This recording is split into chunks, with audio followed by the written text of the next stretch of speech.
même punition ou autre que les autres. 20 minutes. Voilà.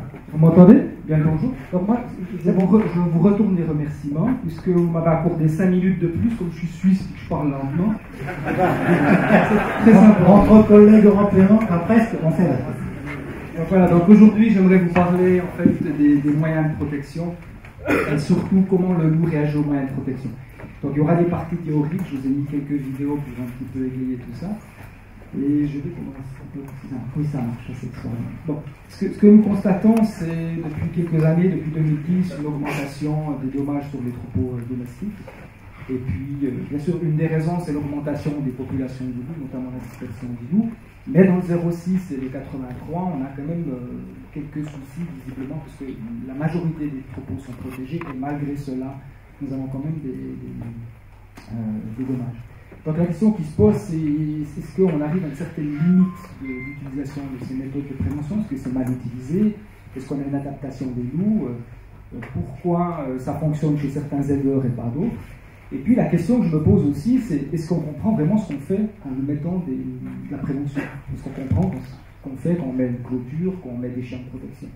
Et je ne suis pas certain, parce que dernièrement j'ai participé à une table ronde, et j'ai l'impression qu'on dit, bah voilà, on va mettre des chiens un peu partout, on va mettre des clôtures un peu partout, sans savoir comment le loup apporte le chien de protection, sans savoir comment le loup apporte une clôture.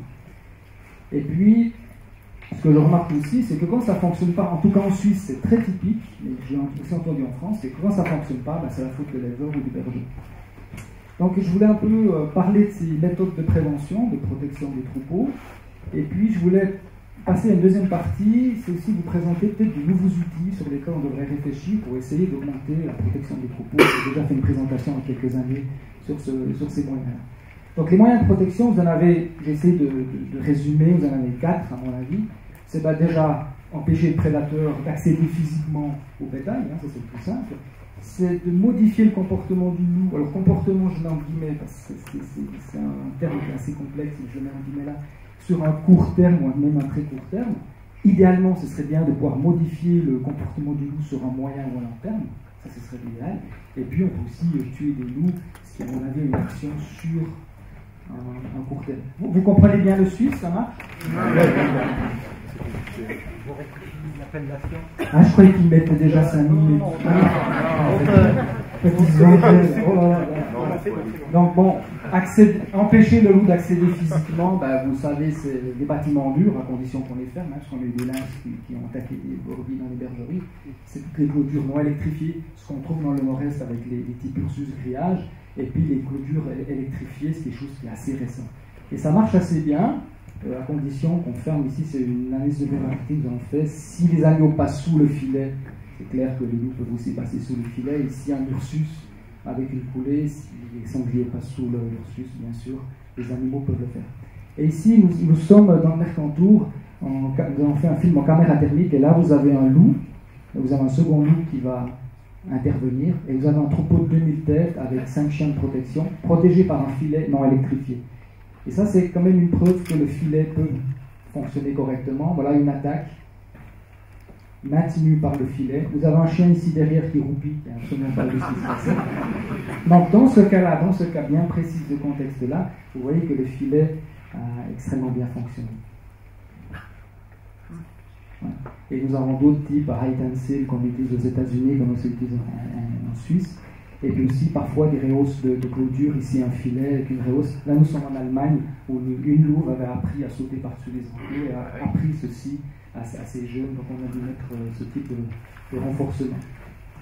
Après il y a d'autres systèmes qui existent, c'est d'essayer d'effrayer momentanément le loup en mettant des effaroucheurs statiques. Alors les effaroucheurs statiques, c'est tout ce qui va engendrer des comportements d'évitement ou de peur.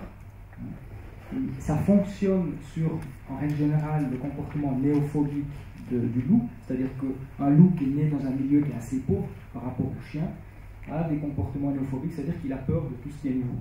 Le seul problème, le seul problème, c'est qu'on a un phénomène d'apprentissage non associatif qui s'appelle l'habituation. S'il n'y a pas de conséquence de ces objets nouveaux, le loup va s'y habituer. Et tout ce qu'on met autour des enclos au bout de quelques semaines, le loup va s'y habituer. Et c'est un des gros soucis que nous avons. Donc typiquement, quand vous mettez des cerbères, on peut mettre des ballons, on peut mettre plein de choses comme celle-ci. Nous avons travaillé avec le fladerie, puisque le fladerie, c'est cette banderole que vous voyez ici avec une petits rideaux qui pendent. C'est les Polonais qui utilisaient ça depuis en tout cas le XVIe siècle pour chasser des loups.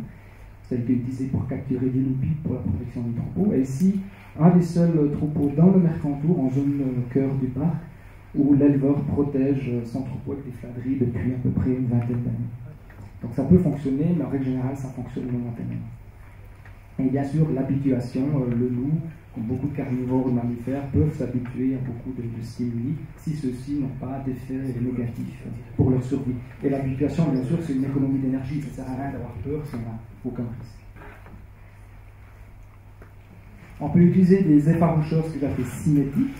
Donc ça, c'est l'avantage parce que l'effaroucheur cinétique suit le troupeau dans ses déplacements. Donc un effaroucheur statique, si le troupeau se déplace, l'effaroucheur reste sur place. Il peut toujours être un peu embêtant. Donc on peut utiliser des équidés. En général, vous entendez parler de l'âne. Ça fonctionne, les équidés comme l'âne fonctionnent bien avec, s'il n'y a qu'un loup peut-être, avec des petits troupeaux. Mais n'allez pas croire que sur les alpages, avec des grands troupeaux, ça fonctionne. C'est en Suisse, on a eu de très mauvaises expériences, comme en Haute-Savoie. On travaille aussi avec les camélidés, il y a une grande mode maintenant de mettre des lamas. Sachez qu'aux États-Unis, on protège des lamas contre les loups avec des chiens de protection. Pour moi, ça pose une voilà. Et je vous montre ici un autre effaroucheur mobile. Donc, nous avons un loup ici qui vient de faire une attaque sur le troupeau, voilà, qui a acculé au rocher, et vous avez notre chien de protection, c'est un effaroucheur mobile ou statique, qui va faire une mise en fuite. Donc si vous avez bien vu cette vidéo, vous avez vu que le loup a présenté un comportement d'agressif par peur, avec une gueule très ouverte, les oreilles plaquées sur l'arrière, la queue entre les jambes. Et vous allez voir ici, 2 minutes après, ce qui va se passer. Voilà. Là, nous sommes 2 minutes après cette interaction-là, et vous avez le loup qui est en train de partir ici, qui continue, voilà, vous l'avez ici. Et vous allez voir quelque chose de tout à fait étonnant, ce brave gaillard s'arrête pour voir le chien passer. Et sincèrement, quand vous êtes sur les méthodes de prévention, parce que pour moi, le chien, c'est la clé de voûte de la protection. Donc là, nous avons un truc, vous voyez un loup qui a vraiment très peur, à mon avis, et 2 minutes après, je regarde le chien passer. Et ça vous explique tout le rôle du chien. Le chien est simplement un effaroucheur. Le chien va empêcher d'approcher, éventuellement, de faire une prédation, ou de consommer une proie, mais n'empêche pas le loup de revenir sur le troupeau. D'où l'idée que je développe maintenant d'essayer d'utiliser d'autres outils pour modifier le comportement du loup sur un plus long terme. Donc ça vient d'un peu ces genres de réflexion. Donc comment je peux modifier le comportement du loup? Je vais utiliser ce qu'on connaît déjà, c'est l'apprentissage par association. Soit je peux modifier un comportement, là on sait tout ce qui n'est rien, soit ce qui serait l'idéal, vous allez voir une réponse réflexe, comme la peur, qui serait un réflexe pavlovien, ou un apprentissage social classique, apprentissage associatif classique. Donc il existe déjà quelques études qui ont été faites. Alors, c'est simplement pour vous rappeler comment ça fonctionne. Si vous modifiez un comportement, puis vous faites du conditionnement opérant, donc du stimulant, si vous renforcez un comportement, si vous apportez quelque chose de positif dans un comportement, ce comportement, la fréquence va augmenter. Si vous mettez une punition, quelque chose de négatif, idéalement, ce comportement devrait diminuer, sa fréquence devrait diminuer. En plus, là-dessus, il faut tenir compte de la motivation. Donc, il y a des essais qui ont été faits. On a mis des colliers électriques sur des loups, ils ont lâché après des boutons, on a regardé ce qui se passe. Et c'est très très difficile de surpasser le comportement, les patrons moteurs de prédation, la motivation. Ça fonctionne de ce côté, mais c'est très difficile. Et en plus, Eric parlait ce matin d'essayer de comprendre pourquoi on a des attaques sur certains secteurs ou pas d'autres, ou certains troupeaux ou pas d'autres. Alors, un des paramètres, c'est que si vous avez des réussites successives qui peut être un renforcement, plus une motivation, plus des failles dans la protection, là vous avez un choix de prédation. Et là je parle de cas très précis, ça. C'est pas que le seul facteur explicatif, mais ça peut donner des bonnes idées. Et puis l'idéal, ce serait alors de déclencher un comportement réflexe. Parce que le comportement réflexe fait que on passe directement par le système limbique, et je vais donner une réponse émotive de l'émotion, qui est la peur, dans ce cas, c'est ce que je recherche, et le loup ne réfléchit pas trop. Si j'ai du comportement, il y a quand même, ça se passe dans un cadre social, dans un cadre cognitif qui est beaucoup plus complexe qu'un réflexe. Donc si je veux travailler sur de la prévention sur du moyen ou long terme, je pense qu'il faut vraiment privilégier une réponse réflexe. Alors bien sûr, il faut un stimulus. Alors, vous avez vu là que j'ai utilisé un terme très précis qui est un stimulus saillant. Pourquoi je n'utilise pas le bétail comme stimulus? Parce que l'idée dans un apprentissage par association, ce serait d'associer le bétail à un traumatisme. Le stimulus traumatisme, vous êtes d'accord là-dessus? Sauf que ça ne fonctionne pas. Et je vais vous expliquer pourquoi ça ne fonctionne pas. Pourquoi ça ne fonctionne pas? Parce qu'on a un phénomène qui s'appelle l'inhibition latente. J'ai découvert ça il y a quelques années en train avec une collègue qui est spécialisée en apprentissage. Ça veut dire comme le loup vit dans un environnement où il a toujours tué des brebis, le jour où la brebis le punit comme on le pense avec un collier électrique ou avec n'importe quoi, il ne fait pas forcément l'association avec la brebis. Il peut faire l'association avec toute autre chose, mais pas forcément avec la brebis. Et c'est pour ça que souvent, on fait le lien avec tous les tests aversifs qu'on a pu faire, et même des cadavres, mais l'animal a toujours mangé de la brebis, puis toujours au lendemain, la brebis a un mauvais goût, il ne va pas forcément faire le lien. Donc qu'est-ce qu'on fait? On utilise un truc, on va mettre un stimulus saillant qui, dans l'environnement du loup, va lui dire c'est moi le stimulus saillant, je suis là, je suis là, je suis là, et le loup va attirer cette attention. Alors l'attention attirée par ça, et dans les 0,45 à 2 secondes qui suivent, là on lui envoie la preuve. Et il faut envoyer quelque chose de méchant pour qu'il fasse un lien en une seule fois. Vous avez bien compris ce principe-là? D'accord. Ça c'est très important. Donc, comme je vous l'ai dit, si on modifie le comportement, c'est très difficile. Comme par exemple, capturer un loup, il y avait un projet où capturer des loups, puis on les relâche ailleurs, et on les traumatise un peu. Visiblement, plusieurs expériences aux États-Unis montrent que ça ne fonctionne pas. Les tests aversifs, c'est peu concluant, à mon avis. Ce qui est intéressant, si j'ai bien en effet l'inhibition latente, il faudrait plutôt travailler sur les jeunes. Parce que les jeunes ont peut-être moins l'habitude d'attaquer du bétail que les adultes, puis peut-être que là, on aurait un bras de levier qui serait plus important. Et après, si j'arrive à faire, à éduquer, en guillemets, les loups, ce qui serait intéressant, c'est d'utiliser l'apprentissage social. Donc ça existe, on le sait, notamment chez les espèces comme la mésange bleue, la mésange charbonnière, vous savez, dans les années 1920, avec les bouteilles de lait qui perçaient le couvercle, qui allaient chercher de la crème. Il y a eu des observations par d'autres mésanges. Et en fait, le comportement s'est réparti un peu dans toute l'Angleterre. On a la même chose avec les singes qui lavent des patates et d'autres ont suivi l'exemple. Donc il est probable, et on a quelques exemples qui montrent que chez le loup, on pourrait avoir un apprentissage social. C'est-à-dire une communication transversale d'informations, peut-être même une tradition, une transmission verticale de l'information. Donc on pourrait imaginer que le loup qui a eu un traumatisme pourrait apprendre aux autres loups que quand on arrive dans ce secteur-là, sur des brebis, il y a eu un traumatisme. Donc il faut l'éviter. Donc c'est ce qu'on espère pouvoir faire. Maintenant, tuer des loups, c'est aussi un sujet qui est très à la mode. Et là aussi, j'ai un peu le sentiment qu'on fait un peu tout et n'importe quoi sans comprendre exactement ce qui se passe. Quelques études, notamment il y a une thèse de doctorat qui est sortie, la CEGIL en 2013, qui montre qu'en fait ça n'a pas vraiment d'effet sur les dommages de manière générale et que dans certains cas ça peut même augmenter les dommages sur les troupeaux. Ça c'est assez logique puisqu'on travaille sur une espèce sociale et on peut déstructurer la meute. Donc ces données-là, ces informations-là sont un peu controversées dans le monde scientifique, mais il y a quand même quelques publications qui montreraient que ça ne fonctionne pas très bien.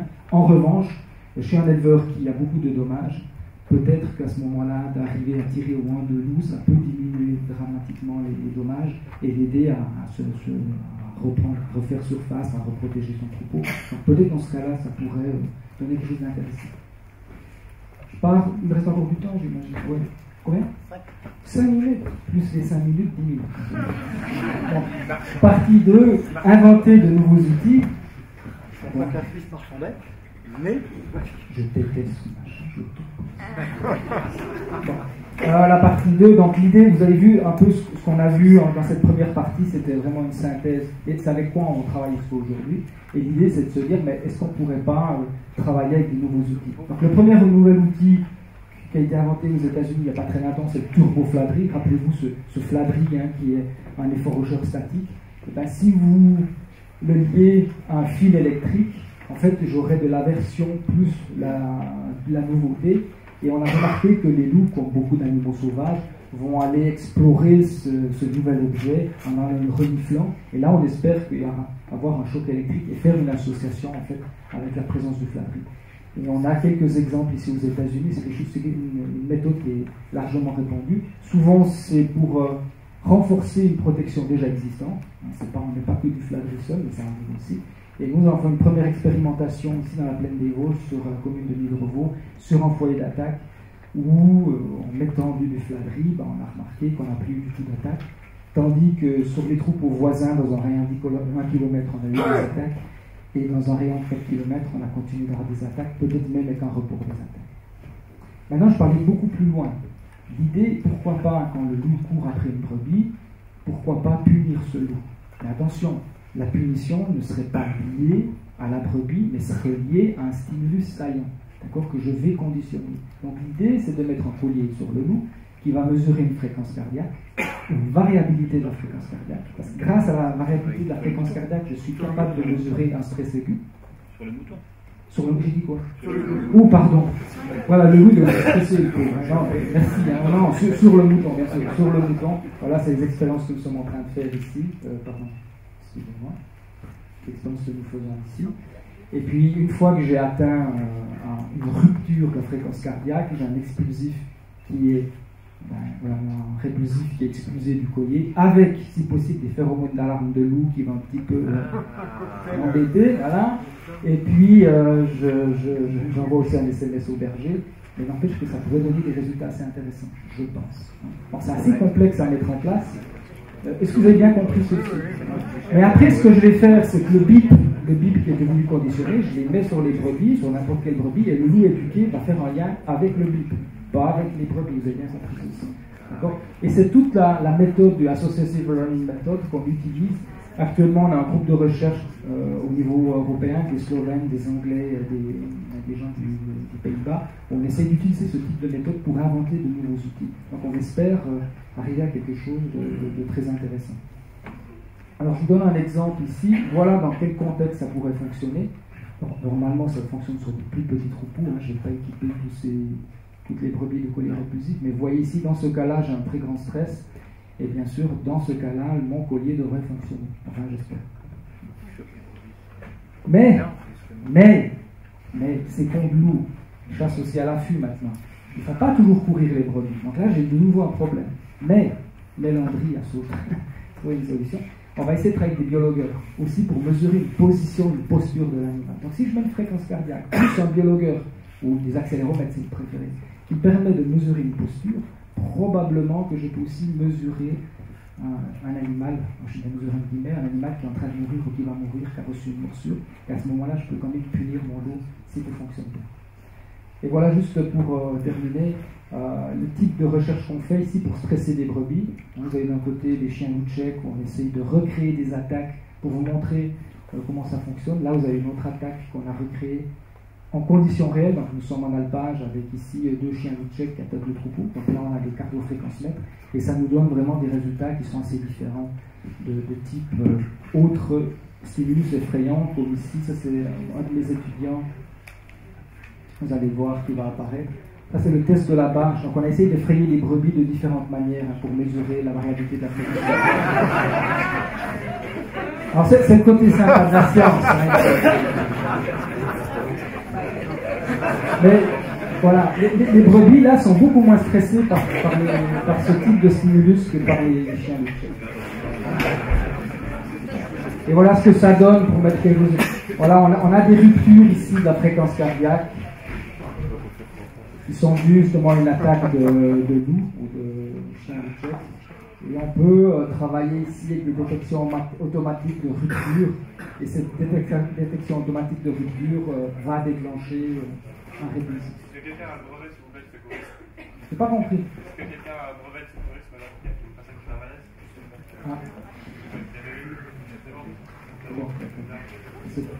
C'est la première fois qu'on fait un malaise lorsque je parle de. Alors juste pour terminer, je pense qu'aujourd'hui on peut utiliser les méthodes de prévention qui existent déjà, mais je pense vraiment qu'on a besoin de recherche, c'est mon dernier mot que je mets là-dessus, parce qu'il faut essayer de modifier le comportement des loups, travailler avec l'apprentissage par association. Et je pense aussi que dans les zones de colonisation, je pense qu'on devrait être beaucoup plus réactif, parce que les loups apprennent. Rappelez-vous qu'un loup qui n'a pas beaucoup l'habitude de chasser, on peut travailler sur l'inhibition latente. S'ils commencent à avoir l'habitude de chasser, ça va être beaucoup plus difficile. Dans toutes les zones de colonisation, on devrait pouvoir mettre de prévention beaucoup plus rapidement et faire plus de recherche. Voilà, merci de votre attention.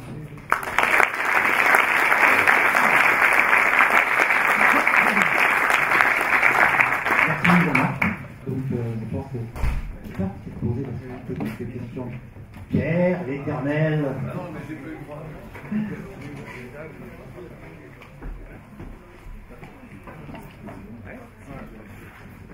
Merci. Donc c'est juste une remarque, c'est travail. Parce que ce que tu dis là, ça indique bien que les fameux tirs de prélèvement avec les 24+12 pour la France qui excitent tout le monde chaque année de plus en plus, ça n'a absolument aucun sens en termes de protection du troupeau, évidemment, puisque contrairement à ce qui est dit, pourtant dans les arrêtés ministériels et dans les arrêtés préfectoraux, c'est écrit noir sur blanc. Pour assurer ou pour la protection des troupeaux, on va mettre en œuvre des tirs de prélèvement. Donc quand on voit tout ce que tu montres là, ça indique bien que ça n'a pas de sens en termes de protection des troupeaux, c'est une mesure politicienne, sociale, autre chose de ce qu'on veut. Alors oui, je suis d'accord avec ça. Je pense que tout le monde le sait, même au ministère, à mon avis. Mais ça va beaucoup plus loin, parce que si vous allez dans le territoire du Mercantour, c'est beaucoup plus complexe que ça, parce qu'on a des familles ou des meutes de loups, et on a dans des zones tampons des loups qui circulent aussi, ce qu'on appelle des fockers. Et ces loups-là, s'ils se font flinguer, ça ne change rien, à mon avis. Et si dans une meute, il y a un souci, on tue aussi un individu, il est aussi possible qu'il soit remplacé par ces loups qui circulent dans ces interstices. Donc, à mon avis, le tir qu'on fait aujourd'hui sous des plans de chasse, comme on l'a fait, à mon avis, ça sera très très peu d'incidence. Parce que tout le monde le sait, mais c'est pourtant ce qui est défendu ardemment par les préfets et la ministre ou les ministres, puisque s'ils n'avaient pas cette justification-là, réglementairement, ils n'auraient pas le droit d'être enlevé. Ce qui s'apparente en fait à quasiment un plan de chasse où on dit, comme Eric a présenté ce matin, on est encore dans le nombre effectif qui ne met pas en danger l'augmentation de la population. Donc les préfets et les ministres justifient le nombre de loups autorisés, le plafond maximum en termes de tirs de prélèvement, en disant bien que c'est pour la protection des troupeaux domestiques. C'est écrit partout. Et en termes de communication, la corporation de l'élevage demande à ce qu'il y ait une augmentation de ces tirs pour protéger les troupeaux. Donc il faut bien répéter et redire qu'il n'y a pas de rapport entre ça et la protection des troupeaux. Il faut voir les choses. Si tu vas sur le terrain, je me souviens avec moi, quand je discute avec les éleveurs. Tous les jours. C'est tous les jours sur le terrain. Ouais. Non, mais pas avec moi. Ça fait toute la différence. Hein. Non, mais juste, quand on travaille avec les éleveurs, je travaille avec beaucoup d'éleveurs. Je crois que tous les éleveurs avec qui j'ai discuté, avec qui je travaille, savent très bien que les tirs ne vont rien changer. On a eu des éleveurs, je ne dirais pas les noms, qui ont braconné du loup et qui ont eu une augmentation des dommages. Et ces éleveurs tous vous disent il faut protéger parce que c'est la seule solution. Après, il y a des fins politiques, des manipulations et tout ce qui tourne autour, c'est très complexe. Mais pour terminer, je pense que la chasse, entre guillemets, au loup, dans un but à diminuer les dommages. Alors, réponse courte. Dernière et unique question. Jean-François Deblé qui avait la main en premier ici. Et ça sera fini après. Et je te demanderai remarque de réponse courte parce qu'après on va vous arrêter. Hein? Merci. Noblé, court. Court et oui, court et non polémique, Jean-François.